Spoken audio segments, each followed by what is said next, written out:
Good morning, everyone, and welcome to my tent. Today we're talking about something that goes wrong with all kinds of used cars, and that is rubber. I'm not talking about like prophylactics like Tyler Hoover used to fix the Mercedes 300D in Car Trek. I'm talking about vacuum lines like what is wrong with this Nissan Maxima from Car Trek.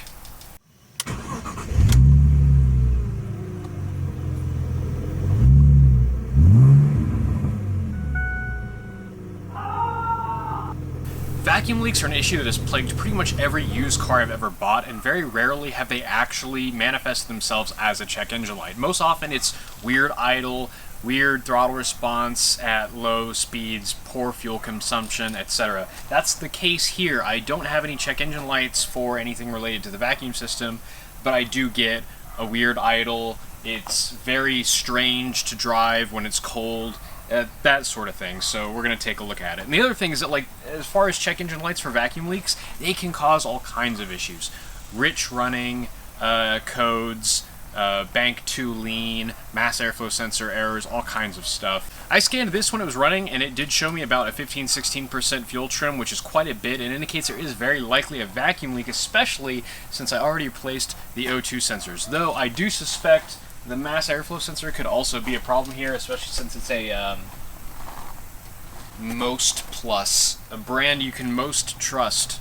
In order to do a smoke test, you're going to need something that makes a lot of smoke. There'll be a link to this thing, an affiliate link down in the description, though you can use pretty much anything that makes smoke. This just takes baby oil, turns it into smoke.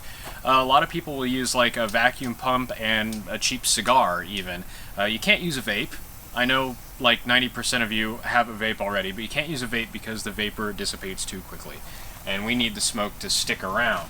So what you need is obviously your smoke tester, and then I also get like a plastic bag or something, because you have to seal off the intake. And you've got this big open area where it pulls air in through, and you've got to seal that off. So usually what I'll do is I'll take off the cone filter or the filter or whatever, and then I'll stick this bag in there and put it back on, and that seals off the intake and keeps the smoke from coming out.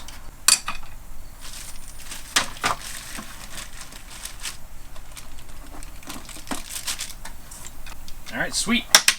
So now I've got the intake all sealed off. Oh, you can start getting this thing out, and it just hooks up to the battery and pulls its power from there. Pretty straightforward. Here's the guy, a very boxy boy. Smells a lot like baby oil for some reason. I can't imagine why. And this is your smoke. So for smoke, I like to use PCV lines like this. So I'll just hold that in there, and then I'll plug this just with my thumb probably. And that's how we will get our smoke into the system. We'll need to just squirt some baby oil into the top here, and it'll be ready to go. Oh. This battery's dead. Oh no. Something drained it bad. Well, the battery's been charging for long enough that I think we can run the smoke tester now. So I've got my little dangly bit here, so we're just gonna hook it up. I'm gonna let it run until I see the smoke come out nice and thick, just so that we know we're getting a good amount. We're not just pumping air in there. I think this pressurizes up to about 4 psi. So now we have a decent stream of smoke. Go ahead and stick it in this intake here, or this part of the intake. Ooh, immediately. Hey, look at that. That is a decent stream of smoke right out the bottom of this tube. Oh, it's like a plug or something. Looks like we got something to go off now. Let's get this tube out of here and see what the story is with whatever that is. It feels like a rubber plug that goes in there, but it's like hardened and.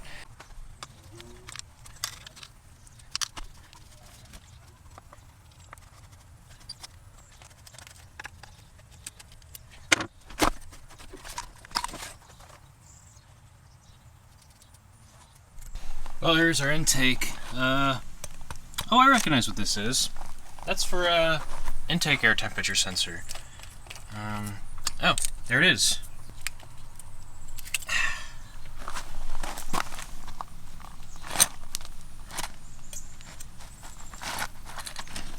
Doesn't fit in there particularly well. I bet that fell out. And let's hit it with the smoke again. See what else we can find. Surely there's something else. Where did I leave the smoke hose? Oh, there it is. Yeah, it's still just coming from that dang temperature sensor. That appears to be it. The grommet is not sealing at all. I think we might need to get creative with a little bit of RTV and seal that bad boy up. But then, hopefully the car works okay. Maybe. We'll see. So I'm going to take that back apart and go see if I can find... Might just RTV the stupid thing in there. I mean, I can cut the RTV out and put another sensor in there if need be, but it's not like the temperature sensors go bad all that often. I don't know. Let's take it back out and look at it. Yeah, this fits like garbage. My gosh. And then it's just really... And this is designed for this part to fit into the airbox, not for this part to hold it in. That's pretty iffy. So I think a little bit of ultra black is probably going to do the trick here.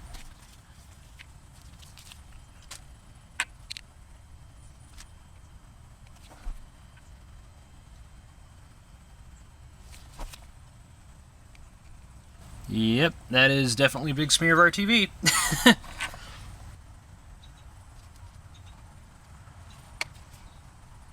Okay, I'm going to leave that for a number of hours and go play with some other cars.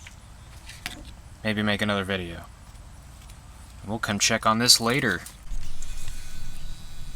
This line coming from the power steering looks a little bit sus to me. Actually, I think I might just hook up directly to that and see if we get anything out of it. Please hold. This car never had functioning power steering, and if a leaky vacuum line is the only reason why, then I'll be pretty impressed. Let's see. Oh yeah, I'm gonna guess that's some type of cruise control solenoid. You're kidding me. It's bolted in from the bottom? Sure enough. Gotta jack the car up and take the wheel off to get to this. Okay, it has been a day. This is dry, so let's put it back in. Let's see here. We've got this constant tension clamp needs to go. Constant tension clamps are great when they're going onto plastic because they apply just the right amount of tension, and you can over-tighten a worm clamp and cause cracking. But this is going onto metal, so that's not really a thing, so I'm just gonna use... Oh, that's too small, isn't it? Someone just decided they don't need no clamps. Alright, let's see here.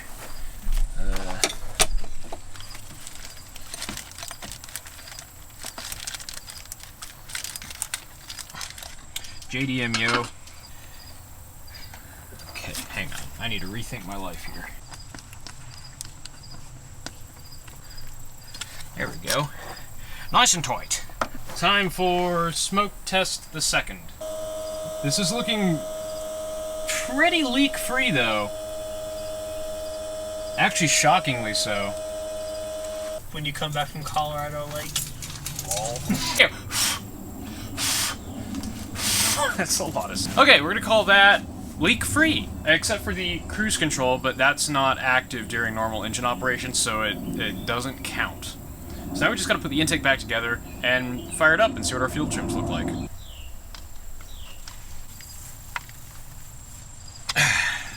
Sweet.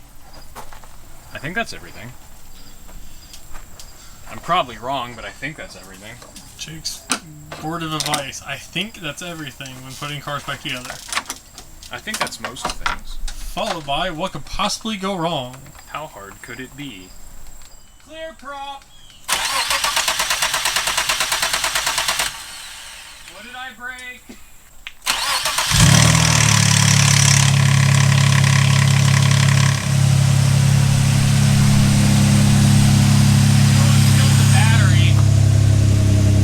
Battery. I left my OBD dongle in the OBD2 port. I wasn't even facing you. So, yeah, the dongle was trying to get a connection this whole time. What the heck of a dongle? I actually think I'm going to have to wait for the engine to warm up in order to actually see the fuel trims, because right now they're all just zero because it's a cold start.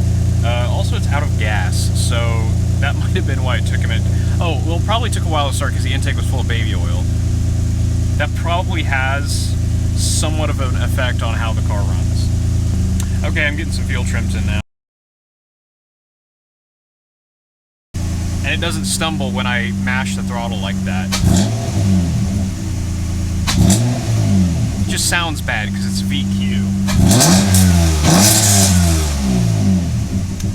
Let's never do that again. Well, for the purposes of this video, I'm calling that a success because that is the basics of how to diagnose vacuum leaks in most modern cars using a smoke tester. And you can also just use like an air pump in a cigar if you want, but check the affiliate link in the description if you want to buy that Autool smoke tester. It is definitely one of my better investments because every car I have owned has had some sort of vacuum leak in the past. Man, that's idling nice. Thanks for watching.